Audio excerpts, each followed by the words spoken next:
Walang pinoprotektahan, walang kasinungalingan, serbisyong totoo lang.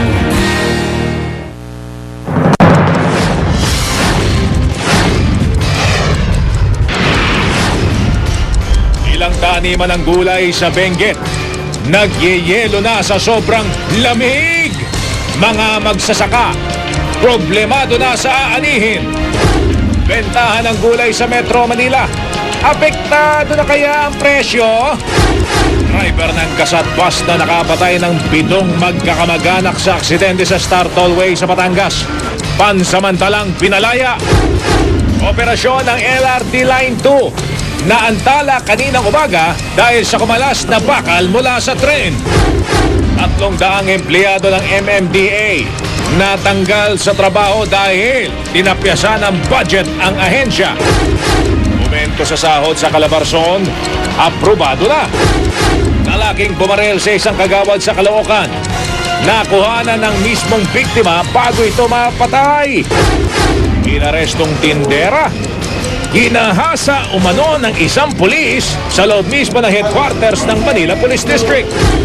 Fetus natagpuan sa CR ng isang eroplanong galing Abu Dhabi. 6 na sasakyan sa China nagkarambola. Isa sa mga rescuer nahagip ng paparating na kotse. Mayawak na kasing laki na ng buhaya, nagtala ng bagong record. At Aljur Abrenigat Gwen Zamora, aamin na ba sa totoong pagtingin sa isa't isa?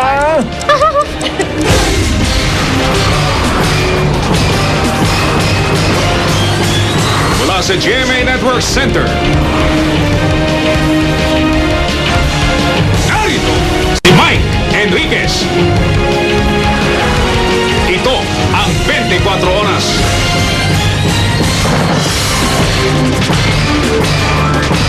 Magandang gabi po mga kapuso, nagyeyelo na po ang ilang taniman ng gulay sa lalawigan ng Benguet dahil sa sobrang lamig. Problemado ngayon ang mga magsasaka sa kanilang aanihin. Ang Benguet ang isa sa mga pangunahing pinagkukunan ng gulay ng Metro Manila mula doon sa Benguet. Nakatutok si Marisol Abduraman. Sumisiksik sa laman at nanunood sa buto na lamig ang sumalubong sa amin sa Sitio Sayangan sa Barangay Paway, Atok, Benguet bago mag-alas 6 ng umaga kanina. Kahit balot na, ramdam ko pa rin ang sobrang lamig. Ayon sa Pag-asa Station sa Baguio, nasa 6 hanggang 7 degrees Celsius daw ang temperatura dito. Ang mamang ito nga, may bitbit ng mainit na kape, halos mapasok pa siya sa sobrang lapit niya sa bonfire. Ito naman ang tumambad sa GMA News nang puntahan namin ang isang taniman ng mga gulay. Namumuti na ang mga pananim sa kapal ng frost. Animoy mga diamanting kumikinang kapag natatamaan ng araw. Maging ang mga bulaklak na thala lily, di rin nakaligtas sa frost. Naninigas na ang mga repolyong ito sa kapal ng frost na tumama dito. Kaya naman karaniwang nasisira na ang mga ito at tuluyan ang hindi napapakinabangan. Bakit nasisira ang gulay pagka nagkakayelo? Yung ba, parang naluluto, gano'n. Naninilaw raw ang mga ito hanggang tuluyan na ang matuyot. Hindi rin ligtas ang mga katatanim lang na patatas. Pag na-frost daw kasi, tuluyan na ang nasisira. Maging ang mga karot na ito nakatatanim na nung buwan ng Oktubre, nanganganib din daw na masira dahil sa sobrang lamig. So malaki po ang pagkalugi sa inyo. Oo, ma'am. Bakit po? Itong walang ma-harvest. Sure. Kaya agad inaani namang idring ang mga pananim na Chinese cabbage na pwede pa raw maisalba. Wala na, ganun lang ng susunod lang ng tanim. So babawi na lang kayo sa susunod na Tanim mo. Sa Baguio City ayon sa Pag-asa, bumagsak sa 9.8 degrees Celsius ang temperatura. Mas bababa sa 10 degrees Celsius kahapon. Ito ang pinakamalamig na naitala sa pagpasok ng 2011. Hanggang nariyan ang hanging amihan, patuloy raw na bababa ang temperatura. Sinabi natin yung formation ng snow sa China mainland, we have to be prepared for that. At para iwas sakit ngayong panahon ng taglamig, Stay healthy. Kung lalabas tayo sa gabi, lalo sa gabi, gumamit tayo mga jacket, sa ating mga bisita, yung mga thick blankets. mula rito sa Benguet, Marisol Abduraman, nakatutok 24 oras. At ngayon po, alamin natin kung apektado na ang presyo ng mga gulay na ibinabagsak dito sa mga tiga Metro Manila mula sa Mega Q-Mart sa lungsod ng Quezon. Nakatutok live si Maki Pulido. Maki. Mike, sa ngayon ay wala pa namang epekto sa presyo ng gulay ang pagbaba ng temperatura sa Benguet, kung saan nga nanggagaling ang may 50% ng mga gulay na ibinibenta dito sa Luzon. Kahit nga yung pagtaas ng toll fee na sinisingil sa NLEX at sa EDSITEX ay hindi pa rin gaanong ramdam. Ang sabi kasi ng mga tindera, matumal na nga ang kanilang benta ay wala pa rin namang problema sa supply. Pero anila, malamang daw ay mararamdaman ng mga epekto nito sa mga susunod pang araw. Ang Cloverleaf Market sa Balintawak, Quezon City ang isa sa mga bagsakan ng gulay galing Benguet. Dito, nagmura pa ang gulay kumpara sa mga nakaraang araw. Kasi tapos na ang okasyon. Back to normal na yung dating presyong mababa. Matumal po ang bentahan. Kahit po nung 31, matumal po. Kaya marami na talo mga tindera na 30 pesos kada kilo dati ang repolyo, ngayon 20 pesos na lang. Bumaba rin ng 10 piso kada kilo ang lettuce na dati 70 pesos. 130 pesos dati ang bell pepper, ngayon 100 pesos. 50 pesos kada kilo ang cauliflower na dati 90 pesos. Ang nagmahal ay patatas at carrots. 40 pesos kada kilo dati ang patatas, ngayon 60 pesos na. Ang carrots naman 50 pesos na dati 30 pesos kada kilo. Pero sabi ng mga tindero, pag maliit na ang supply ng gulay mula Benguet dahil sa cold frost, dyan na raw magsisimulang tumaas ang presyo ng gulay. Ngayong linggo, kung mag-iipik na yung kuwan na yan, kung walang ma-harvest, simpi kukulangin ng harvest. Kukulangin ng papunta rito. Sa Quezon po. Ayaw ng Department of Agriculture na umabot pa sa ganito ang sitwasyon. May programa na raw sila para sa mga magsasaka na laging tinatamaan ng frost. Ang simpleng-simple po at pinakamadaling solusyon nito is yung pagdidilig lang. At any certain period of the day, ay kailangan po ay from time to time ay nadidilig itong ating crops. Ito po ang makakaiwas para doon sa pagpupros. Papaalala po muli namin ito sa ating mga directors na magpapababa po sila ng mga tao sa mga magsasaka para sa ganon ay maibigyan po ng tamang paalala at pagigiya. Sabi pa ni Alcala, hindi magmamahal kundi babalik lang sa dating presyo ang gulay. Nagmumura raw talaga ang gulay kung Pasko hanggang ikalawang linggo ng Enero. Nag-ipon ng pera para mabili po nila yung karne. And after 2 weeks po ng Christmas, that's the time lang po na yung demand po sa pagbabalik ng datihan nilang kinakain ay saka po tumataas. Alam mo Mike, may mahigpit na bilin ng Department of Agriculture. Hindi raw dapat gamitin na dahilan ang pagtaas sa toll fee para magmahal ang gulay. Noon kasing January 1, Mike, kung inyong maaalala, ay nagtaas ng may 11% ang toll fee sa NLEX at sa EDSITEX. At ito yung mga highway na dinadaanan ng mga biyahero ng gulay mula Baguio City patungo dito sa Maynila. Sa pag-aaral daw kasi ng Department of Agriculture, dapat ay 15 centavos hanggang 20 centavos lamang ang itataas sa bawat kilo ng ibinibentang gulay. Mike? Making, ibig sabihin yung pinakita mo ngayon lang na mga gulay may dumadating pa o may natitira pang supply ng gulay sa mga palengke na galing doon sa mga dati ng stock? Ganun ba yun? Hindi problema. Actually, Mike, ang supply, Maki. Actually, Mike, yun ang inaabangan ng mga tindera, yung dating ng mga biyahero ngayong gabi. Ang sinasabi nila kasi, ang mga ibinibenta nila ngayon, ito yung mga gulay na dumating, na binili ng kanilang mga biyahero mula sa Benguet kahapon at kaninang umaga. Ang hinihintay nila ngayon, Mike, ay ang supply simula ngayong gabi. Kasi raw, kung ngayon magkakulangan, simula ngayong gabi hanggang sa mga susunod na araw, ay dito na natin mararamdaman ang bahagya o pagtaas nga ng mga presyo ng gulay. Pero sa ngayon, Maki, tulad ng pinakita mo ngayon lamang, sagana pa sa supply dyan, dami pang gulay? So far, Mike, wala naman daw talaga na shortage ng supply ng gulay. Kaya nga, medyo matumal na, tapos wala namang problema sa supply ng gulay, kaya naman hindi apektado yung presyo ng gulay. Maliban pa rito, Mike, may binabanggit kanina si Secretary Alcala ng Department of Agriculture na maliban nga dun sa mga gulay na nanggagaling sa Benguet, ay meron na ring mga gulay na nagmumula rin sa iba't ibang probinsya, katulad nga ng Quezon, katulad ng Rizal, at maging sa may Tagaytay. Mike? Maraming salamat, Maki Pulido. Libo-libong pasahero ng LRT2 ang naperwisyo nang tumigil ang kanilang serbisyo sa kasagsagan ng rush hour kaninang umaga. May nakaladkad daw na bakal ang isa sa mga tren nila na nagresulta sa pagkabutas ng tinatawag na air hose na nagpapaandar sa tren. Nakatutok si Micaela Papa. Huminto ang operasyon ng buong linya ng LRT Line 2 bandang alas 7:30 kaninang umaga matapos kumalas ang isang piraso ng bakal mula sa ilalim ng tren. Dahil peak hour nang mangyari ang insidente, tinataya ng Light Rail Transit Authority o LRTA na mahigit 62,000 na pasahero ang na-delay dahil sa insidente. Sa VMAPA station pa lang daw, nakakaskas na ng bakal ang wheels ng tren. At pag-ikot nito sa Recto Station, nagsimula ng kawitin ng bakal ang mga fiberglass panel sa ibabaw ng wheels na dinadaanan ng mga maintenance personnel. Dahil sa mga nakaladkad na panel, nabutas ang ilang air hose kagaya nito na nagpapaandar sa tren at pati ang signaling sensors. Kaya ang tren napilitang tumigil sa Betigo Belmonte Station alas 7:30 kaninang umaga. 7:59 na nang maibalik ang half-line operation mula Santolan hanggang Cubao habang tinatanggal ang apektadong tren at inaayos ang sensors. At pasado alas 9 ng umaga, 1.5 oras mula nang tumigil ang tren na ibalik na sa full operation ang linya. Pero dahil sa nangyari, nagkakaroon ng mga tanong tungkol sa kaligtasan ng LRTA at kalidad ng maintenance ito. Humihingi kami ng paumanhin sa mga mananakay natin kanina, sa mga naapektuhan ng delay. At saka pangalawa, i-assure ho namin ng ating mga mananakay na safe po ang ating tren. This is still under investigation ng ating mga technician. Gabi-gabi naman daw nagsasagawa ng inspeksyon ng lahat ng tren pero di pa matukoy kung bakit ito nangyari. Kaya magpapatawag sila ng mga eksperto para tukuyin ang problema. Micaela Papa, nakatutok, 24 oras. Sinibak sa trabaho ang 300 kontraktual na mga empleyado ng Metropolitan Manila Development Authority o MMDA. Masusundan pa ang sibakan na yan ng mahigit 1,000 iba pa. Bukod raw kasi sa hindi maganda ang ipinakita sa trabaho ng mga sinibak, binawasan din daw ang budget ng MMDA. Para sa iba pang detalye, nakatutong po live si Rafi Tima mula sa EDSA Guadalupe, Makati. Rafi! Malungkot, Mike, ang pagpasok ng 2011 para sa mga 300 contractual employees nga ng MMDA matapos nga silang masibak sa trabaho. At ayon nga sa MMDA, umpisa pa lamang ang layoff na ito ngayong pagpasok ng taon. Kahapon lang nalaman ng grupo ni Ramil at Renato na wala na silang trabaho.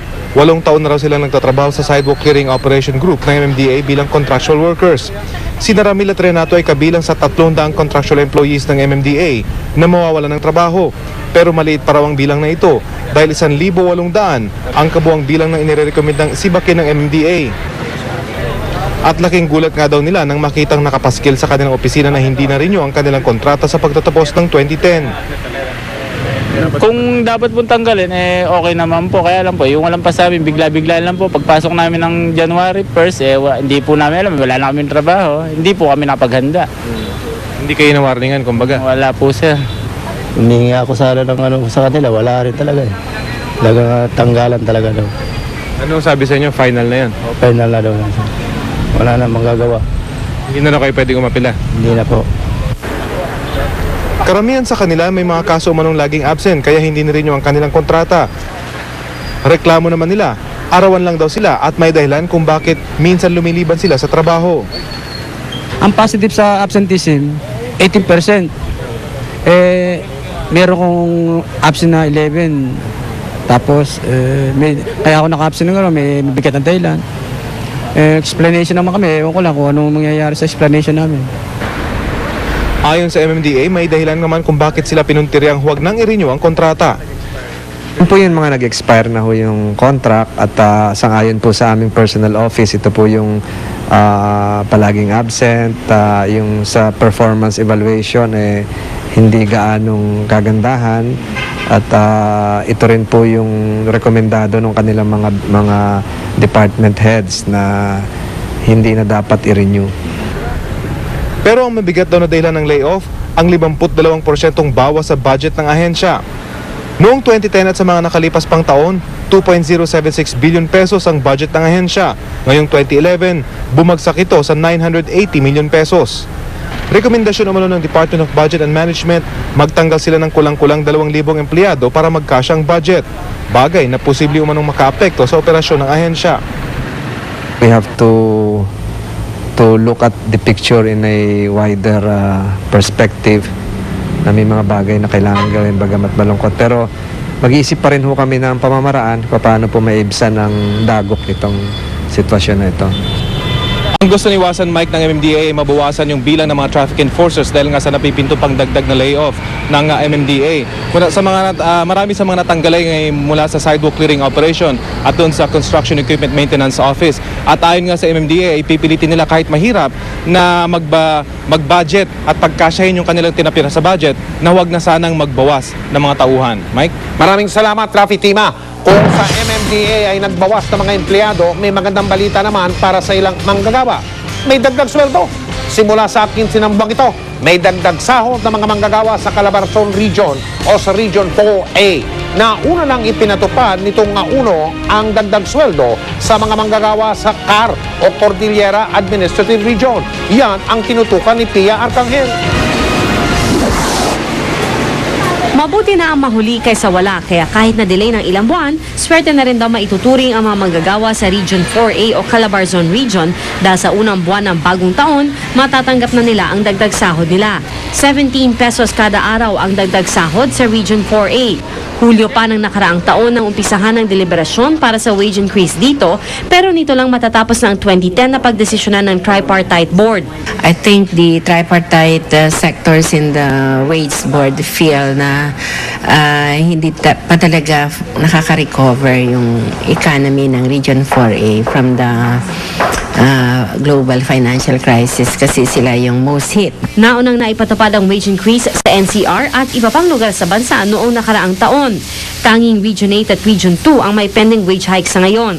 Sa NCR, dagdag na 22 pesos kada araw ang nakuha ng mga minimum wage earner noong nakaraang Hulyo. Pero hindi sila agad-agad makakahingi ng panibagong wage hike. Because supposed to be lahat ng criteria on the determination of wage have been taken into account, hindi yung impact for the coming year. Pero ang ibang manggagawa tila naiinip na, lalo pat kabi-kabila ang pagtaas ng presyo ng mga bilihin. Mas maganda po ngayon lang, ibigay na kagad. Depende lang po ma'am kasi kung ano lang po ang sa ng boss namin ma'am, yun lang po maghintay lang po kami kung kailan po sila ma'am, yun lang po. Pia Arcangel, nakatutok, 24 oras. Sa pagpapatuloy po ng ating balitaan, narito ang masipag at higit sa lahat tapat sa larangan ng pagbabalita, ang ating kapusong si Connie Sison. Connie. Salamat, Mike. Isang fetus ang natagpuan sa comfort room ng isang eroplanong lumapag kagabi sa Laia mula sa Abu Dhabi. Inaalam pa kung sino ang ina ng munting anghel. Nakatutok si Dano Tingkuko.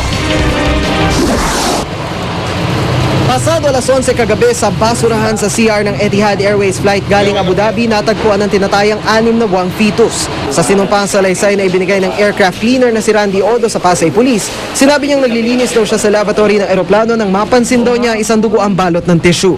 Nang usisayin niya ito, tumambad na raw sa kanya ang fetus. Ang katakataka sa insidente ayon sa pulisya, wala raw napansing anumang bakas ng dugo si Odo sa eroplano maging sa loob ng CR. Maging ang mga nakausap ng pulisya na staff ng eroplano at ng NAIA, blanco pa rin daw sa pangyayari. Marami ako nakausap doon, na supervisor, yung mga polis natin doon. So far talagang sila wala, blanco sila, wala talaga silang napansin.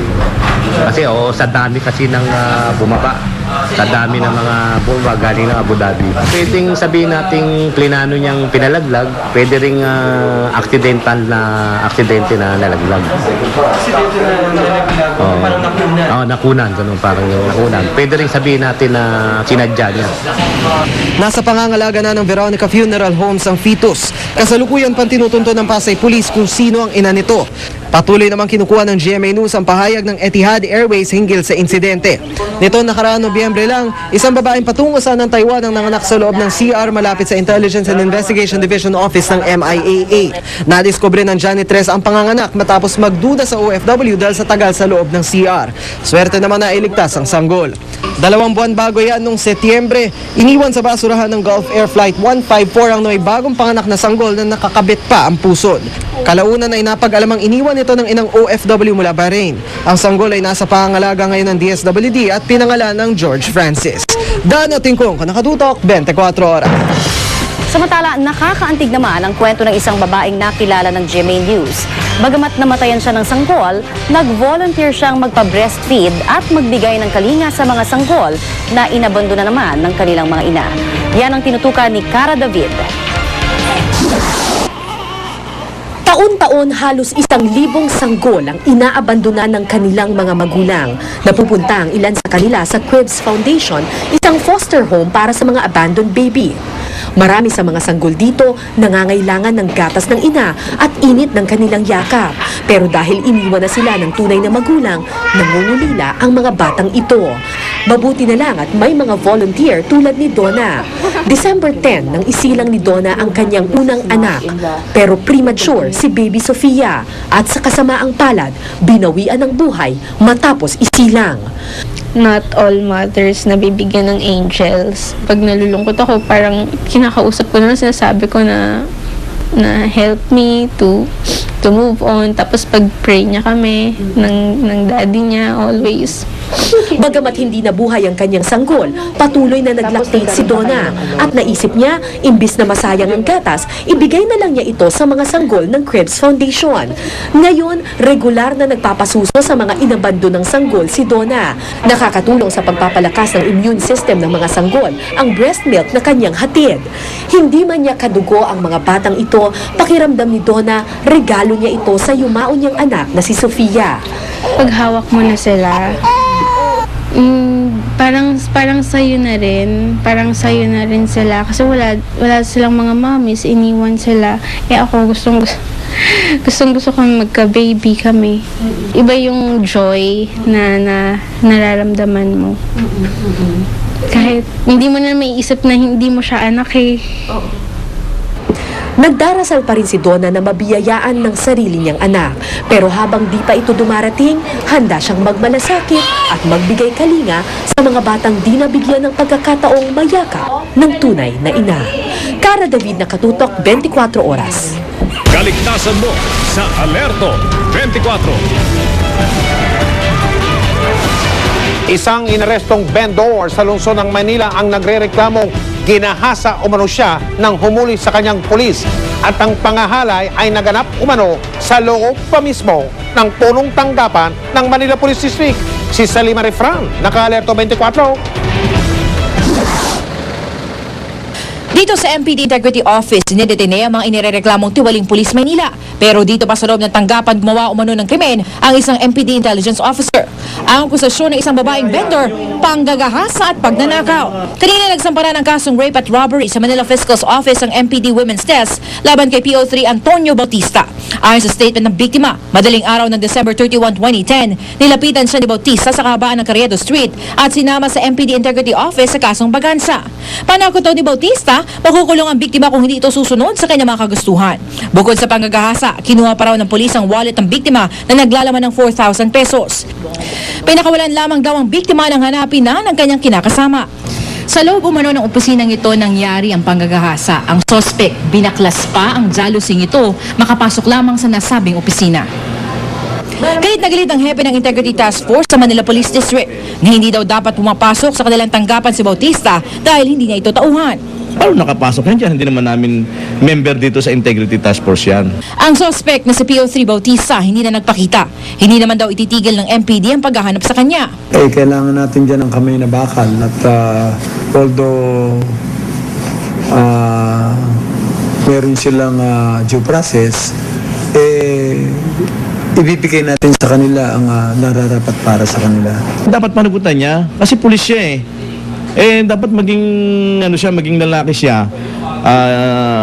Kasi hindi lang siyang naapektuhan buong departamento. Umuwi na sa kanyang probinsya ang biktima para makasama ang kanyang pamilya. Sa kanyang statement din, sinabi niyang may isa pang babaeng kasama niyang hinuli rin daw ni Bautista. Pero di pa matukoy kung sino ito.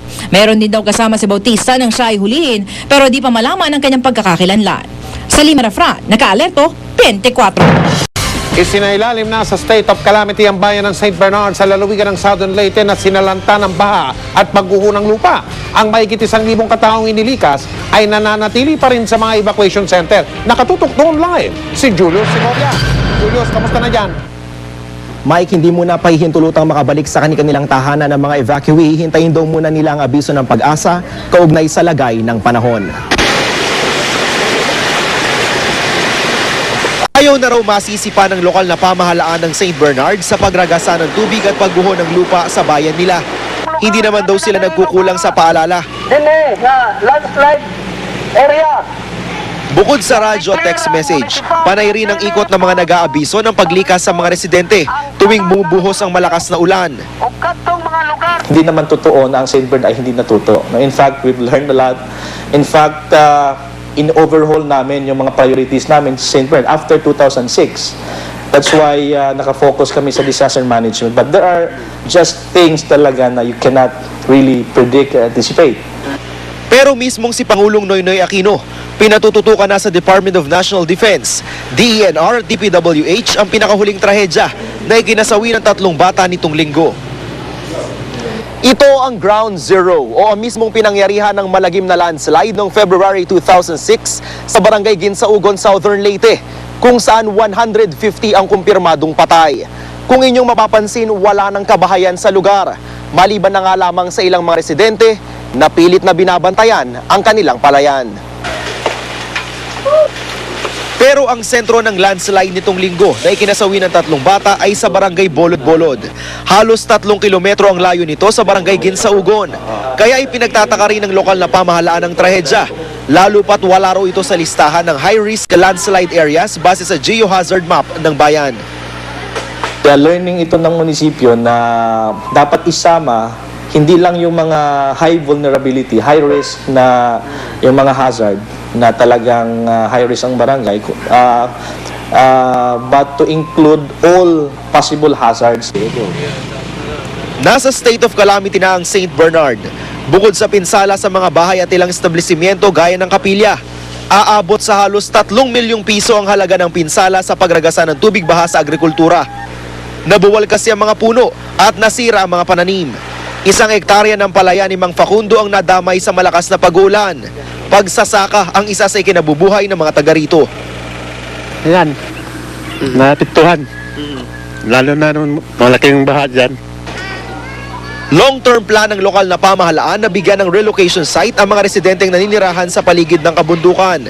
Sa ngayon, tuloy-tuloy muna ang pamamahagi nila ng relief goods para tugunan ang pangunahing pangangailangan. Kontento naman ang mga evacuee, pero si Gina may panawagan sa mga kapatid na matagal na panahon na raw niyang di nakakausap. Solo lang daw siyang nag-aaruga sa 80 anyos na inang na-stroke, nakasama niyang lumikas noong Sabado. Manoy, Manong, ate, kung nakita niyo naman ako dito sa sa pagbakwit namin, maawa naman kayo sa akin. Tulungan ako ninyo ako kahit konting bira lang para para kay nanay. Mike, nasa loob tayo ng isang kwarto kung saan nga nanunuluyan at nagsisiksikan ng hindi bababa sa 30 evacuees. May problema ngayon dito ang supply ng tubig. Kung inyong makikita, 1 galon lang ng tubig ang supply kada pamilya kada araw. Marami pa rin daw kasi ang tubig na ibinubuga nga sa gripo dahil sa pagragasa ng tubig baha mula sa kabundukan. Sa mga oras na ito, Mike, kung inyong makikita sa live na video rin, sabay-sabay naman na nagkakainan ng kanilang hapunan itong mga evacuees. Pero may panawagan, Mike, ang lokal na pamahalaan sa mga may magandang kalooban na kung maaari raw kung tutulungan sila ay cash o pera na raw ang ibigay dahil isinasaalang-alang din daw nila ang nutritional values ng pagkain na ipinapakain nga sa mga evacuees. Pirmi daw kasing relief goods gaya nga ng sardinas at iba pang delata at noodles ang ibinibigay. Samantala, Mike, nagpahayag ang Kapuso Foundation na bukas ay magpapabot daw sila ng tulong dito nga sa mga barangay sa St. Bernard, Southern Leyte. Yan muna ang latest. Balik sa'yo, Mike. Julius, kamusta ang naging panahon dyan sa St. Bernard ngayong araw na ito? Mike, sa buong maghapon ay makulimlim ang panahon at mabugso-bugso rin ang buhos ng ulan. Hanggang sa mga oras na ito, pumapatak pa nga ang buhos ng ulan, Mike. Nabanggit mo ang GMA Kapuso Foundation, Julius. Patuloy na nananawagan ang GMA Kapuso Foundation sa mga gustong magpadala ng tulong sa pamagitan ng Kapuso Foundation at makakarating dyan. Salamat sa iyo, Julius Segovia. Dumako po naman tayo sa Legazpi, sa lalawigan ng Albay. Sinalanta rin ang matinding pagbaha at pagguhudi ng lupa. Nakatutok doon live naman si Dante Pereño. Dante, kamusta dyan? Yes, Mike, nag-inspeksyon nga dito ang DPWH kasama ang Albay Provincial Government sa ilang lugar dito na tinamaan ng baha at landslide. Ang Barangay Padang na nasa boundary ng Legazpi at Tabaco dito sa Albay na lubhang naapektuhan ng pagbaha dahil malapit ito sa Mayon Volcano. Nasira ang bahagi ng barikada ng tulay dahil natangay ng rumaragas ang volcanic debris at umapaw ang tubig sa kalsada. Umapaw ang tubig sa ibabaw ng tulay ng Barangay Padang matapos matangay mula sa Bulkang Mayon ang mga volcanic debris. Kaya inaalis na tauhan DPWH ang mga naglalakihang bato na nakabara sa ilalim ng tulay. Mahigit 20 taon nang naninirahan dito sa gilid ng tulay ang pamilya ni Mang Lucio. Di na raw niya mabilang kung ilang beses nilang nasaksihan ang malaking baha tuwing may bagyo at malakas na ulan dito. Hindi kami alis dahil yung bahay namin baka may pumasok na. May mga gamit kami dyan. Dati nang nalubog sa baha ang kanyang bahay nang humagupit ang bagyong Riming taong 2006. Hindi na niya ito muling napakinabangan, kaya nagtayo na siya ng panibagong tirahan. Pero ang problema, nasa gilid pa rin ito ng tulay. Pag-apaw ng tubig dito, nandito kami. Tapos nakakatakot, maraming tao dito. Tapos nag-volunteer kami, naglagay kami ng lubid para yung tao makatawid. Kaninang umaga dumating dito sa Albay si DPWH Secretary Rogelio Singson para inspeksyonin ang mga lugar na naapektuhan ng baha at landslide, alinsunod sa utos ni Pangulong Noynoy Aquino. Nakipagpulong din siya sa Albay Provincial Government, Regional Directors at District Engineers. Major expense ito, no? So alam mo naman, pagka anything above 500 million, we have to go through a NEDA process, no? So we will go through it, no? But as I said, we're looking for a permanent solution, di lang patse-patse. Dalawa lang naman choice mo dito eh. Elevated road section katulad sa Gapan or tunnel. Ilalim mo. Kasi sabi ko kay Secretary na pwede naman alternative road. Ang problema nun, yung Legazpi Tabaco section, it's an economic corridor na napakataas po ng ekonomiya per square kilometer. Nagsagawa naman ng aerial inspection ng PDRRMC para alamin ang sitwasyon sa mga apektadong lugar. Makikitang lubog sa tubig ang hekta-hektaryang mga pananim, pati na ang mga pagguho ng lupa. Nag-abot naman ng tulong ang provincial government sa pamilya Dadap na namatayan ng 2 kaanak dahil sa mga pagbaha. Mike, sa ngayon ay hindi pa makapagbigay ng eksaktong halaga ng mga nasira sa infrastruktura at agrikultura ang mga opisyal ng probinsya dahil hinihintay pa nila ang mga ulat ng pinsala sa bawat bayan. Mike? Dante, mukhang okay ang panahon dyan ngayong araw na ito. Nakalipad pa yung helicopter eh. Yes, Mike, tama ka. Simula kaninang umaga hanggang tanghali ay maganda ang panahon. Pero pagdating nitong hapon ay bigla na namang bumuhos ng ulan at sa ngayon nga ay tumila na ito. Mike? Maraming salamat, Dante Perello. Naka-alerto pa rin ang National Disaster Risk Reduction and Management Council o NDRRMC. At dahil yan sa mga pagbaha at pag-uho ng lupa sa iba't ibang lalawigan, ayon naman sa Pag-asa, hindi pa ligtas umuwi ang mga lumikas dahil posibleng umulan na naman ang malakas pagdating ng araw ng Biyernes. Nakatutok si Tina Panganiban Perez. Nahati ang bahay na ito dahil sa pagragasa ng baha sa Tubod, Lanao del Norte. Isang 6 na taong gulang na batang babae ang namatay ng tangay ng tubig. Ang mahigit 700 pamilyang sinalanta, nakatanggap na ng relief goods. Sa Zamboanga City naman, lubog pa rin sa tubig ang mga palay at gulay kahit humupa na ang baha. Ang mga bumaramputik at troso, sinimulan ng alisin. Ang mga nagsilikas, nag-uwian na rin. Ang mga hovercraft na ito ang ginamit ng mga sundalo para ilikas sa mga residenteng naapektuhan ng pagbaha sa Maguindanao. Di man inulan, dito naman napunta ang tubig na naipon sa Bukidnon at Misamis Oriental na inuulan dahil sa tail end of a cold front. Nakapagpadala na rin ang National Disaster Risk Reduction and Management Council ng 4 na helicopter sa Albay. May 4 pang naka-standby na helicopter na manggagaling sa Mactan, Cebu. Hanggang kaninang pasado alas 4 ng hapon, umakyat na sa 13 ang bilang ng mga nasawi sa mga baha at landslide. Pero ayon sa NDRRMC, mababa raw ang bilang na ito. Bago pa raw kasi bumuhos ang ulan, ilang beses na raw nagbigay babala ang mga otoridad sa mga maaapektuhan.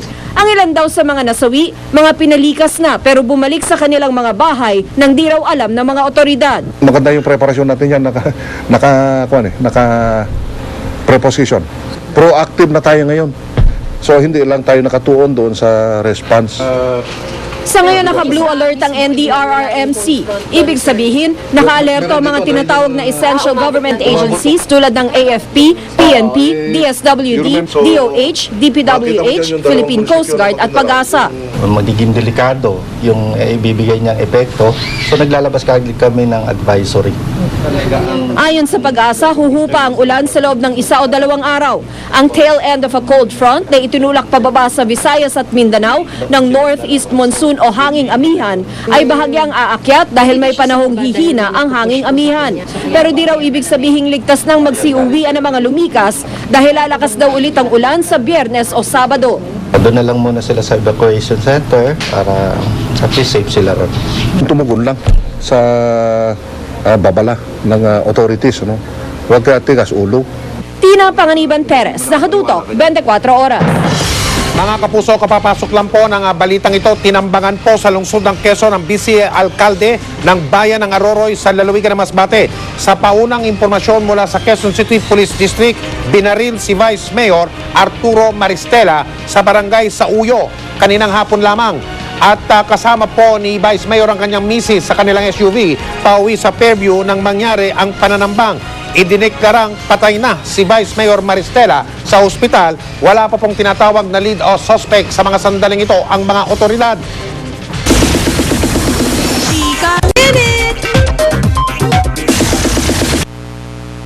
So narito na ang mga baon kong chika for tonight. Gwen Zamora at Alger Abrenica.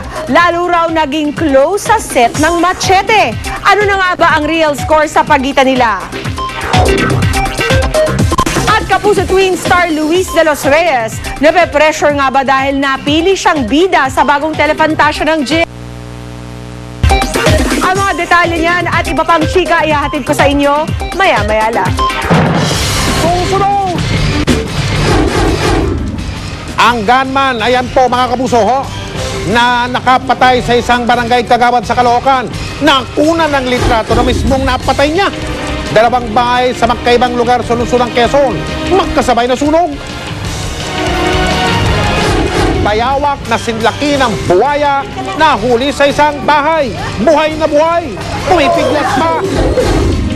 Pilipinas, kabilang sa mga nangungunang tinatawag na tourist destination sa mundo. Ayon sa National Geographic at sa isang travel guide website. Mapapanood natin yung balitang niya sa pagpapatuloy ng 24 oras. Malaking bagay para sa mga atleta ng magagastos na sport gaya ng equestrian ang magkaroon ng sponsor.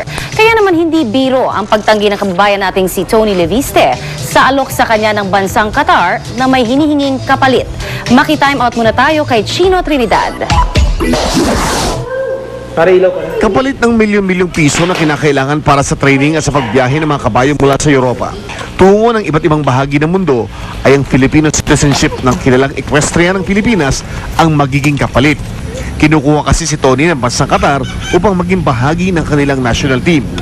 Ngunit di kayang talikuran ni Tony ang kanyang bayan kapalit ng suporta ng mayamang bansa ng Qatar. In the end of the day, I compete with passion because I compete under the Philippine flag and for the Philippines. And that's the only way I know how to do it.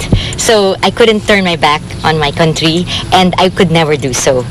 Nawala man ang tsansa sumakay na muli para sa Pilipinas para sa 2010 Asian Games sa Guangzhou na kung saan malaki sana ang pag-asa niyang makamedalya man lang para sa Pilipinas ay hindi naman nawala ang tunay na pake ni Tony sa kanyang napiling sport kahit na minsan sa halip na pasasalamat ay batikos ang natatanggap niya at ng kanyang mga kapwa-atleta. Pwedeng masabi natin yung mga nagbabatikos sa mga atleta natin na padala kayo ng padala ng mga athletes, gastos tayo ng gastos ng pera, wala naman kayong nauwing medalya, especially that elusive gold medal. But for as long as there's gonna be a Filipino who wants to do their best and give 101% and make it their life's mission, which is mine, then we'll always have a chance at that medal. Nananatiling nakapiit ang kanyang ama at inspirasyon na si Antonio Leviste. Ngunit ang sitwasyon na patuloy na dinaramdam ni Tony at siya rin nagbibigay sa kauna-unahang Pinoy-equestrian na makasali sa Olympics ng panibagong pananaw sa buhay. My dad himself said that I should do what I'm meant to do. and get on with life. It's a reality that we live with every day. But it's also something that we are grateful for, that we are all together. My dad is healthy, and in fact, even the family of the aggrieved family has reconciled with us. It's a blessing that I feel I find strength in. Bakit nga ba kabayo at di na lang aso ang nahiligan ni Tony? Horses are sporting partners.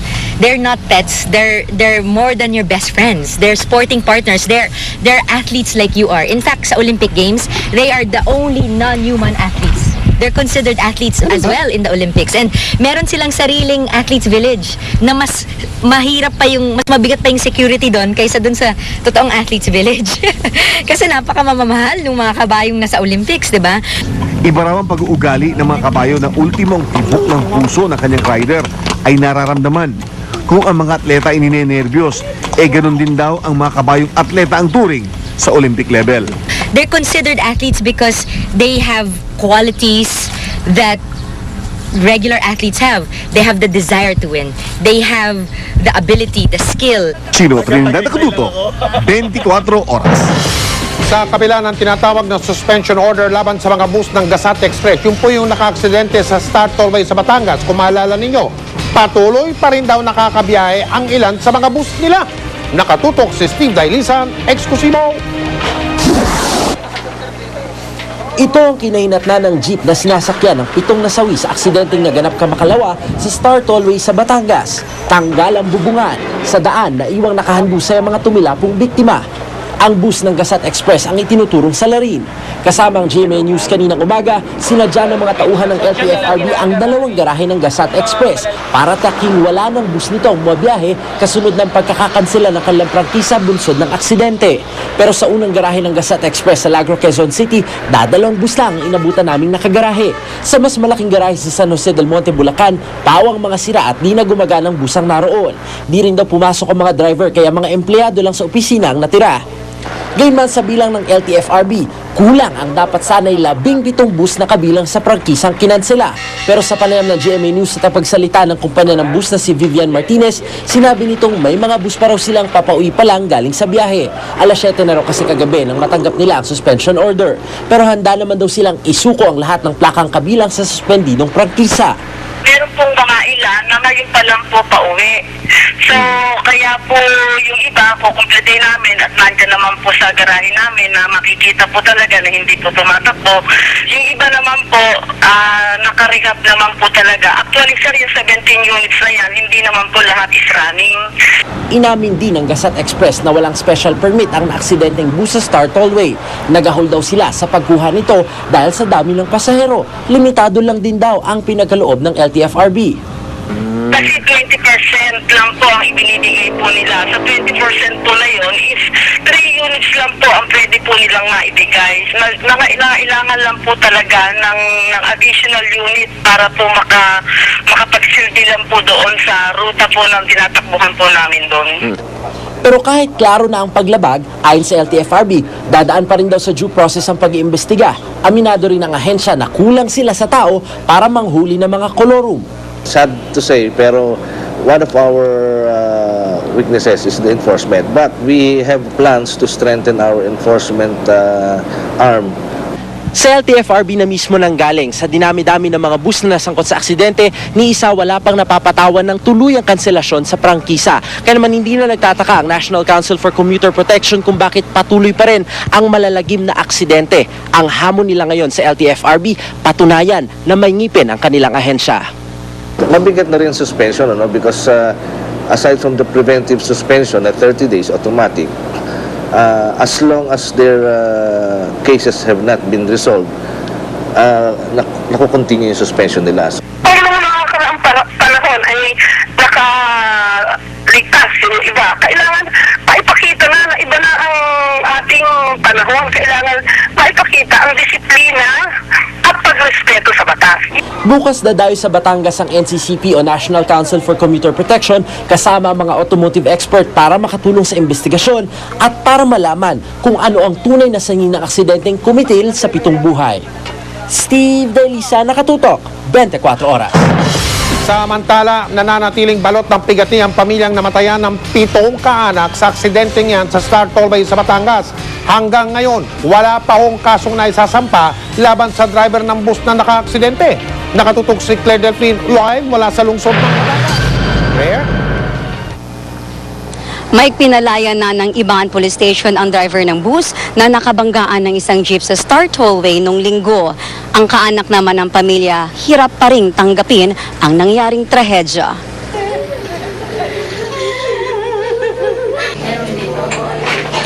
Kulang ang salita para ilarawan ang hinagpis ni Imelda Festijo nang masilayan ang mga nakahilerang kabaong ng mga mahal sa buhay.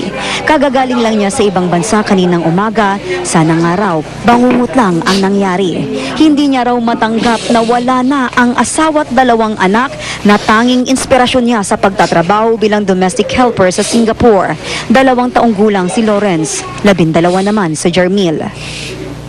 Sinabi nila may aksidente, tapos nung tumawag ako,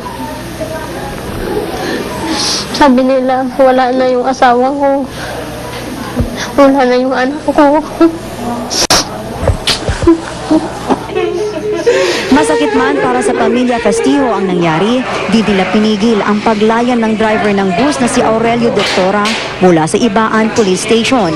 36 hours. Ayon sa pulisya, tapos na kasi ang 36-hour reglementary period para sa custodial investigation. At sa loob ng panahong ito, wala raw na isang pangkaso ang pamilya laban sa driver, kaya obligado raw ang pulisya na palayain si Mang Aurelio. Kung hindi, ang mga pulis naman daw ang mananagot sa illegal detention charges na maaaring isampa laban sa kanila. Masayang mang nakalaya si Doktora, lubos naman daw ang kanyang pagsisisi. Sana patawarin lang ako dahil hindi ko naman ginusto yung po nangyayari.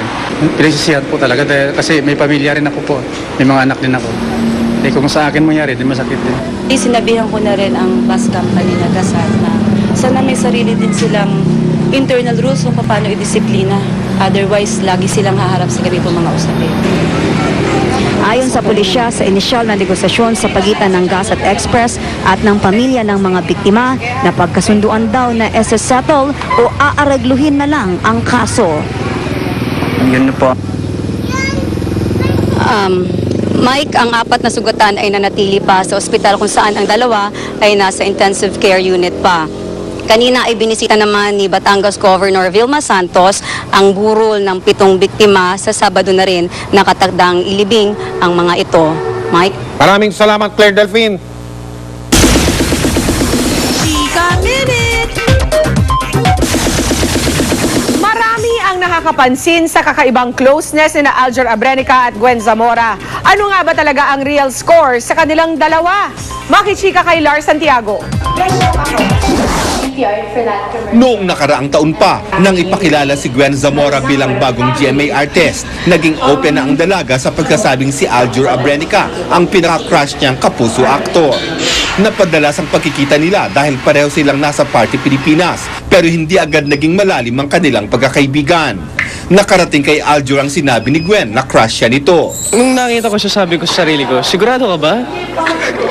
Crush mo ako, baka ako may crush sa'yo. Parang gano'n. Kasi sa sobrang totoo naman, maganda talaga si Gwen.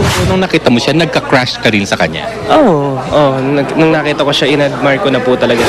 Nang magkakilala sina Alger at Gwen, kaagad silang naging close. Napabalita pa nga ang pagdadala ng pagkain ni Alger kay Gwen kapag nasa taping ang dalaga. Ngayon, magkasama sila sa Machete na pinagbibidahan ni Alger, kaya't lalong mapapadalas ang kanilang pagsasama. Ayon pa kay Alger, iba ang pagiging malapit niya kay Gwenny, ang palambing na tawag ng binata sa dalaga. Pinaka-close sa akin, si Gwen. Friendship lang daw ang namamagitan sa kanila, sabi ni na Alger at Gwen. Pero tila ito na ang magiging simula ng mas malalim na pagtitinginan. We always start from friendship, but then we never know if it will lead to romance. Ano ba ang katangiang gusto ni Alger kay Gwen? She always makes me smile and laugh. Totoo. Sobra siya nakakatuwa talaga. Eh ano naman ang gusto ni Gwen kay Alger? I'd say his eyes. They sparkle. Lars Santiago, updated sa Showbiz Happenings. Sa pagbabalik ng Chika Minute, twin star Luis de los Reyes, hindi raw makapaniwala na magiging bida siya sa bagong telefantasya ng GMA. Mamaya na yan. Susunod. Rescuer na rumisponde sa isang aksidente sa China, nabundol ng kotse.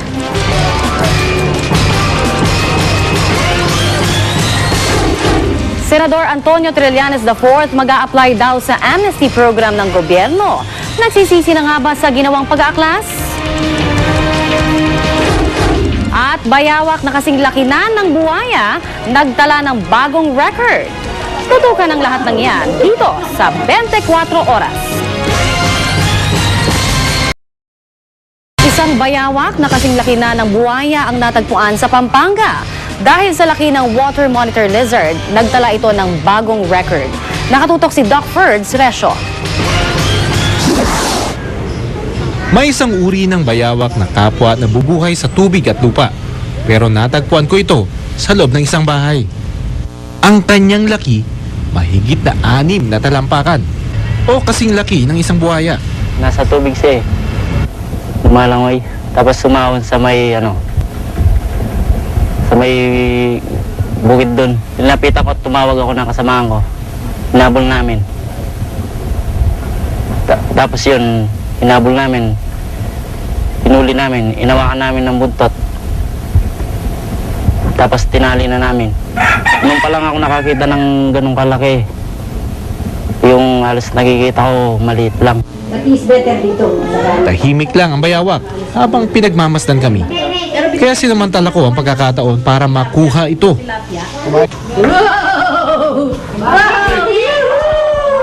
Ay, naku naman! Malakas pa siya, Doc. Malakas pa, Malakas pa siya, oh, that's good. Sana hawakan din doon. Wow! Kabandot ako, Doc. Still happy? Okay ka. Okay ka lang. Okay ka lang. Hindi ko inaasahan ang sumunod na pangyayari.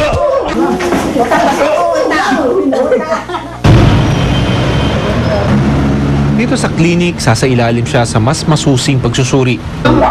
Chest, nandun x-ray tayo. Wala namang fracture whatsoever tayo nakita dito sa bones niya.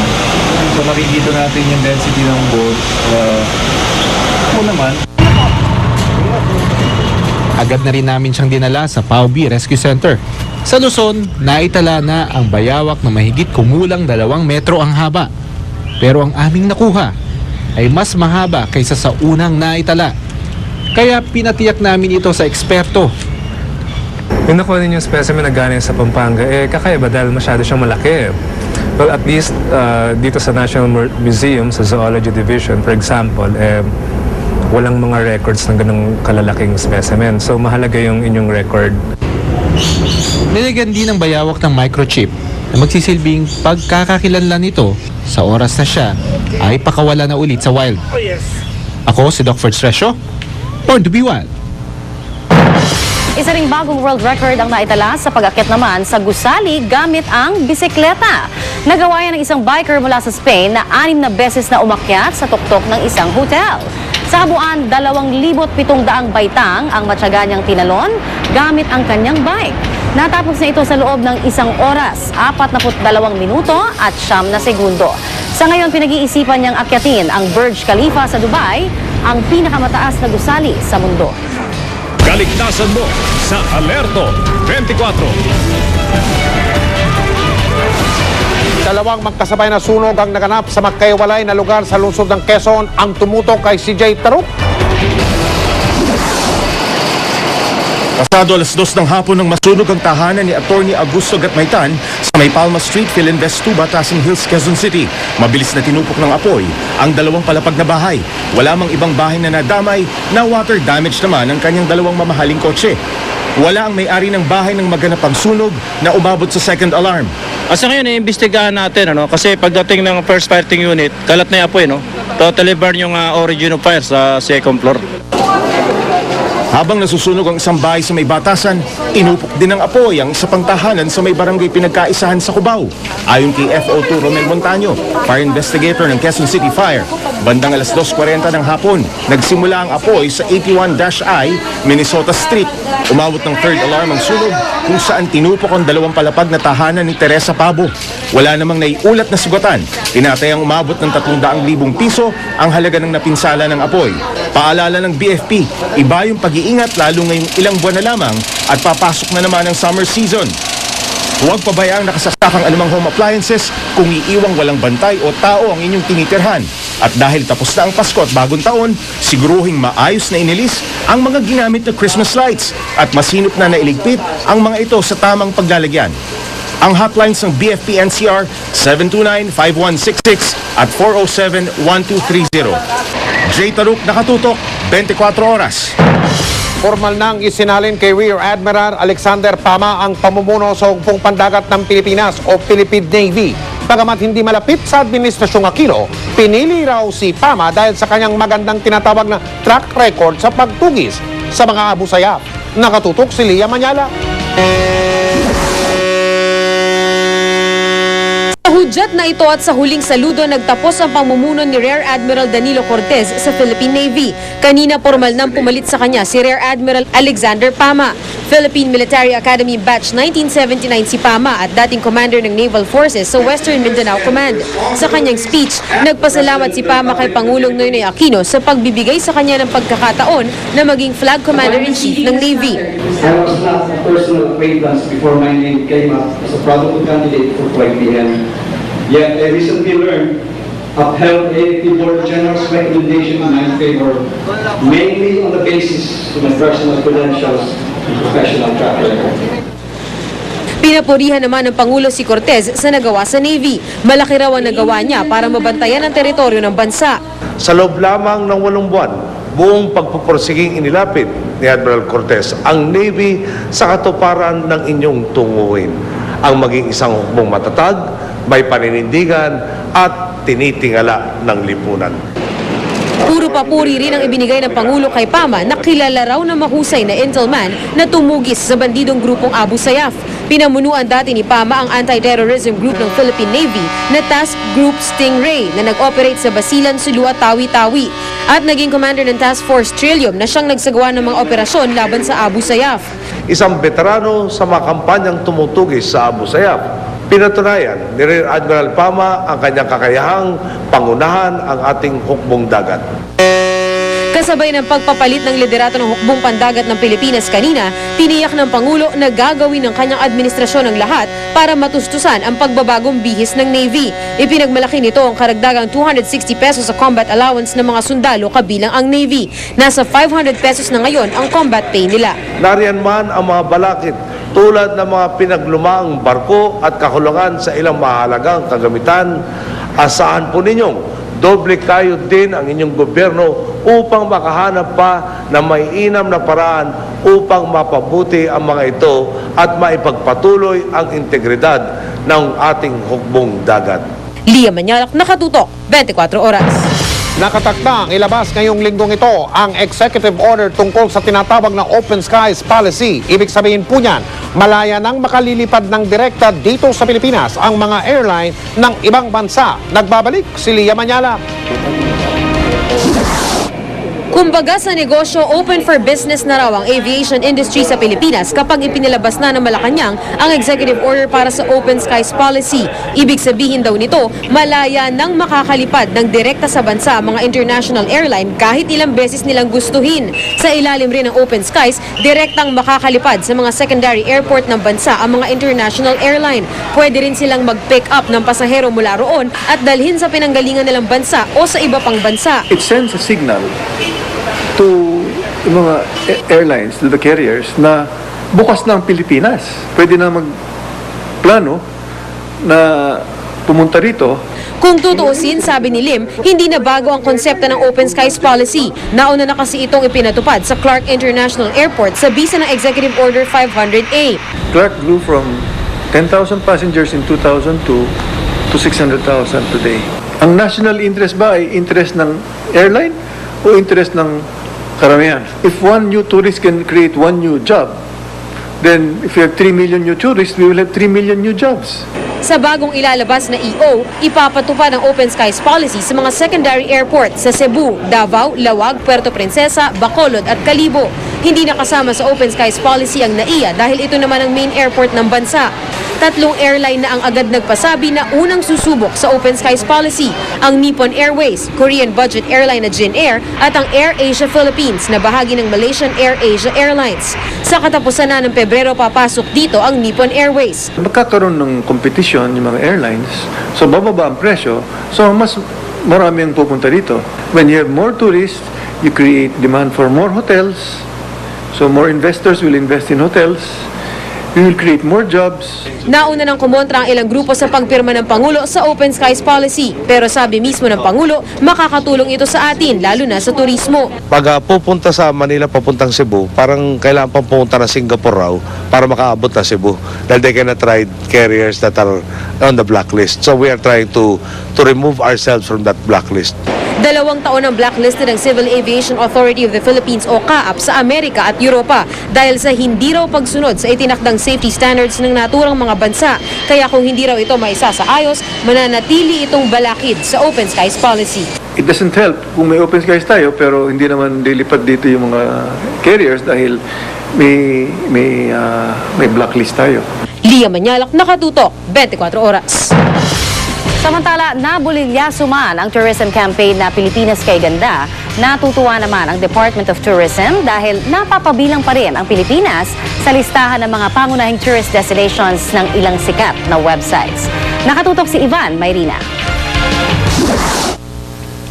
Sino nga ba ang hindi mahahalina ng islang nakabighani na ng mga turista mula sa iba't ibang bahagi ng bansa at ng mundo? Paborito nga itong pasyalan ng mga local at international celebrities at di lang minsan itong tinawag na paraiso ng mga nakapunta na rito.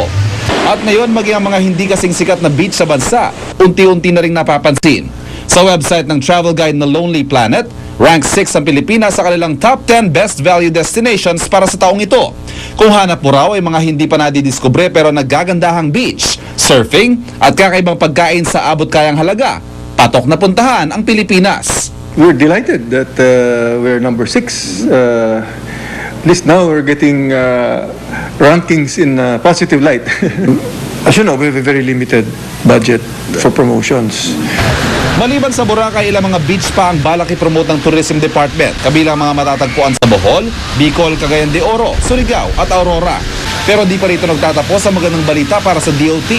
Sa website naman ng National Geographic, pasok din sa 20 best trips of 2011 ang Palawan. Tinukoy ng National Geographic ang mga limestone cliffs, mga corals, mga gubat at mga beach ng Palawan at ang natatangin nitong mga yaman. Kaya naman ngayon lalo raw gaganahan ng DOT sa paglalatad ng mga plano para lalo pang makilalang bansa bilang isang tourist destination.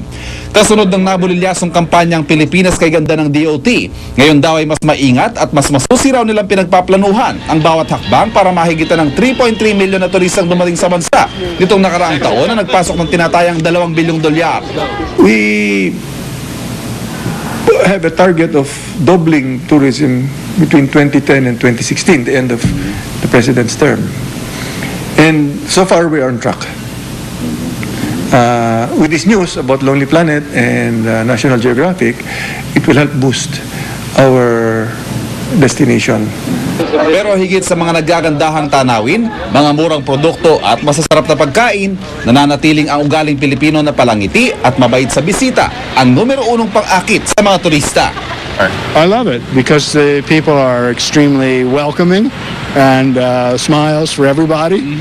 Probably the warmth of the people. Very nice people, always accommodating. So I've had a great time. Ivan Mayrina, Nakatutok, 24 Oras. Nakumpirma na ng National Bureau of Investigation na sa Amerika nagtatago ang isa sa mga akusado sa kaso ng Visconde Massacre, si Joey Fillard. Pinag-aaralan na ngayon ang tinatawag na extradition o yung pagpapabalik sa kanya dito sa Pilipinas. At yan ay sa gitna ng pag-iimbestiga muli sa naganap na massacre. Nakatutok si Teresa Andrada. 150,000. Kasama si Joey Fillard sa mga tinuro ng star witness na si Jessica Alfaro na nasa likod daw ng Visconde Massacre. Si Fillard ay kabilang sa grupo ni Hubert Webb. Nakasuhan si Fillard pero nagtago. Kaya dinasama sa mga hinatulan ng Parañaque Regional Trial Court noong 1995. Kanina, ibinunyag ni Justice Secretary Laila De Lima na natagpuan na ng NBI si Fillard. Mr. Fillard is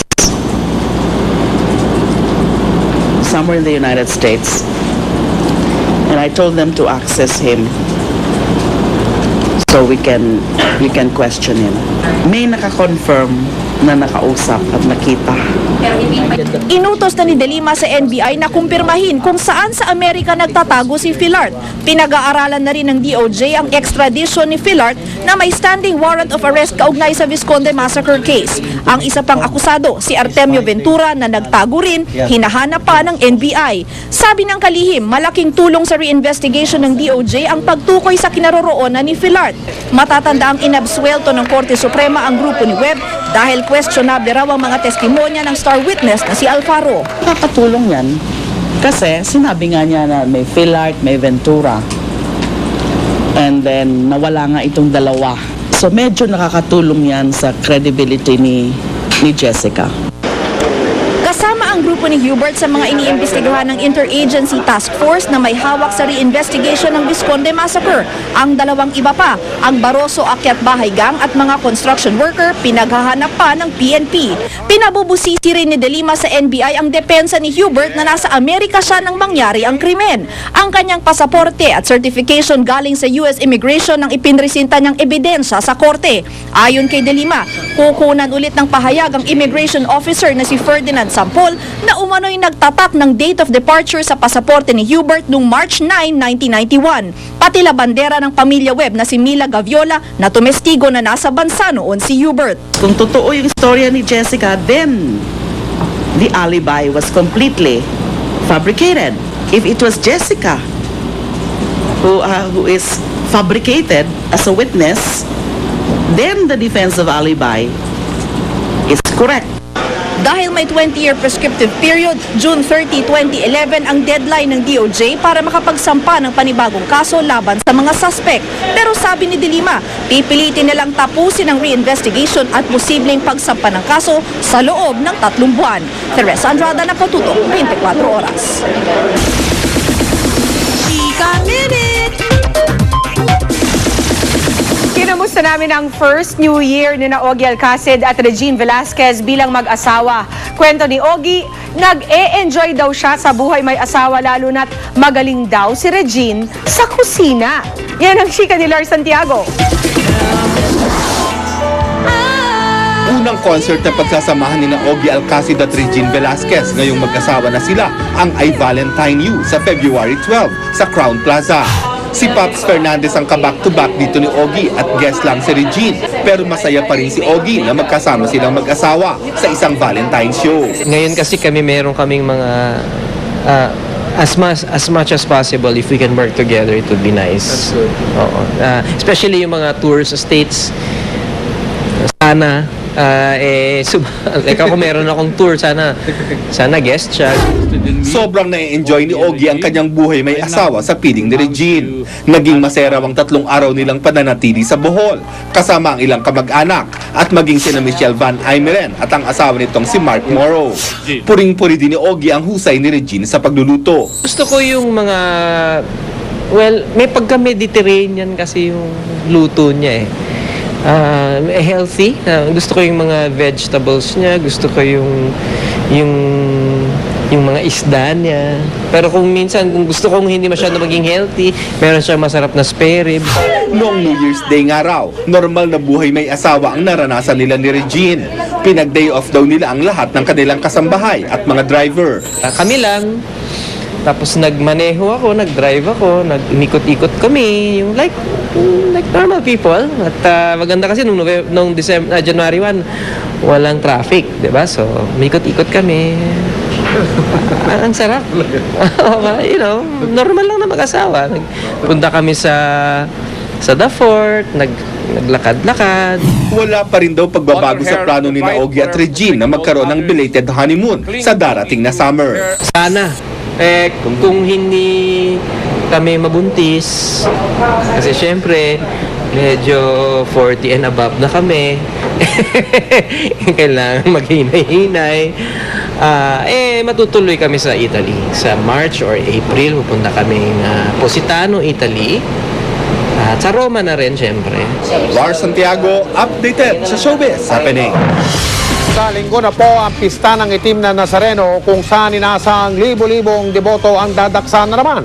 Kaya naman ngayon pa lang sinimula ng ayusin ang ilang mga kalye sa lungsod ng Maynila bilang paghahanda. Nakatutok si Cesar Apolinario. Ganito ang dagsa ng tao tuwing pista ng itim na Nazareno. Halos lahat gustong mahawakan ng lubid, mahimas, maipahid ang kanilang panyo o kaya'y masilayan man lang ang poon. At sa dami ng deboto, hindi maiwasang may mga nasasaktan. Minsan, may namamatay pa. Para maiwasan o di kaya'y mabawasan man lang, ngayon pa lang, naganda na ang mga organizer ng taunang pista ng itim na Nazareno. Nag-ikot na ang mga engineer ng Manila City Hall at tiningnan ang mga kalyeng daraanan ng prosesyon. Inaspalto ang mga kalyeng lubak-lubak. Sa pag-ikot ng GMA News, may mga kalye pa rin hindi pa naayos, gaya na lang sa Arlegui Street, na wala na ang takip ng ilang manhole dito. Pero ayon sa mga organizer, patatakpan ng mga manhole na nakatiwangwang. Papatagin din ang mga kaling lubak-lubak para ligtas kapag dinaanan ng prosesyon. Isa lang kasi ang madapa, matalisod o mahulog sa gitna ng libo-libong deboto, matinding disgrasya na ang naghihintay na maganap. Naayusin namin yan para yung mga taong naglalakad dyan at kung may lubak man, maayos. At yung mga open manhole, lalagyan natin ng mga necessary equipment na para masara yun. Gaya ng nakagawian, sisimulan ng programa sa Quirino Grandstand. Dito manggagaling ang itim na Nazareno. Sa linggo rin ito gaganapin. Saka na ipuprosesyon ang poon sa iba't ibang kalye sa Maynila. Saka ipapasok sa loob ng Quiapo Church. Dahil inaasahan ng pagdagsa ng mga tao, ipatutupad ang zero vendor sa Maynila, partikular sa mga lugar na daraanan ng prosesyon. Delikado kasi ang sitwasyon sa mga naturang kalye, lalo na kapag dumaan na ang Nazareno. Posibleng may mga masaktan kapag may mga nakaharang. Karamihan sa mga vendor alam na ang patakaran, kaya ngayon pa lang, doble kayod na sila sa pagtitinda. Ang mga Black Nazarene merchandise nagkalat na, pero sa araw ng pista ng Nazareno, titiyakin ng mga vendor na hindi sila magtitinda sa lugar na delikado. Baka maipit kayo, maraming tao, lalo na mga deboto. Masisira yung paninda, no? Oo, masisira talaga, kaya kailangan itabi. Nasa sulok lang po kami, di po kami nakakapaglabas sa tinda. Tapos bali, zero talaga. Talaga uwi na lang kami sa bahay pag ganun. Cesar Apolinario, Nakatutok, 24 oras. Magtatambal sa isang Valentine movie by GMA Films ang komedyanteng si Eugene Domingo at ang Survivor Philippines host na si Richard Gutierrez. Isa raw sa mga eksenang dapat abangan sa pelikula, ang kissing scene nila. Makichika kay Nelson Canlas. Kahit naman ako, hindi makapaniwala. Kilig na kilig si Eugene Domingo nang makausap ng GMA News habang nagsushooting ng isa sa trilogy na Valentine offering ng GMA Films. First time daw kasi niya na maging leading lady sa isang Valentine film. At si Richard Gutierrez pa ang leading man niya. At least hindi ako leading man, di ba? Leading lady ako ngayon. Hindi rin ako leading pet. So, abangan nila kasi kahit naman ako, hindi makapaniwala na darating ang panahon at oras na ako na pala ang leading lady ni Richard Gutierrez. Ano ba ang naganap? Para naman kay Richard, isang malaking blessing ang makapartner si Eugene. Nilalabas daw kasi ng komedyana ang pagiging funny niya sa likod at harap ng kamera. Ang binalita sa akin na nakasama ko nga si Miss Eugene, tuwan-tuwa talaga ako. Kasi parang kakaiba, di ba? Komedyante pala siya. Oo. Alam natin na meron pala siyang nakuha kay sa nanay niyang si Annabelle. Bukod sa mga action scenes at maraming nakakaaliw na eksena, naghahanda na raw ang dalawa sa isa sa malalaking eksena ng pelikula, ang kissing scene nila. Magkahalong excitement at kaba ang ipinakita ng dalawa ng pag-usapan nito. Yung kissing scene, are you looking forward to it? Parang namumula ka yan. Sabi niya ni-request ka raw niya eh. Oo, sabi Abangan na lang natin, pero gagawin na nga namin yung kissing scene at medyo Hindi ko alam yung mixed emotions yung nararamdaman ko eh. Hindi ko alam kung saan nanggagaling eh. Siyempre, hindi naman tayo papayag na walang ganong paandar. Kasi unang-unang pelikula to na ipapalabas ngayong taon na to, na very, very special kasi for Valentine's Day. Mula dito sa Pampanga, Nelson Canlas updated sa Showbiz Happening. Thanks for watching Chika Minute. Magkita-kita po tayo bukas. Ako po si Pia Guanyo. Mike? Salamat, Pia. At yan po ang mga balitang aming tinutukan sa nakalipas na 24 oras. Maraming salamat po sa inyong pagtitiwala. Sa ngalan ni Mel Tiangco, Connie Sison at Pia Guanyo, mula sa Tahanan ng Katotohanan, ako po si Mike Enriquez. Ito ang GMA. Walang kinikilingan, walang pinoprotektahan, walang kasinungalingan, walang bahid politika. Serbisyong totoo lamang. At dahil hindi natutulog ang balita, nakatutok kami 24 oras.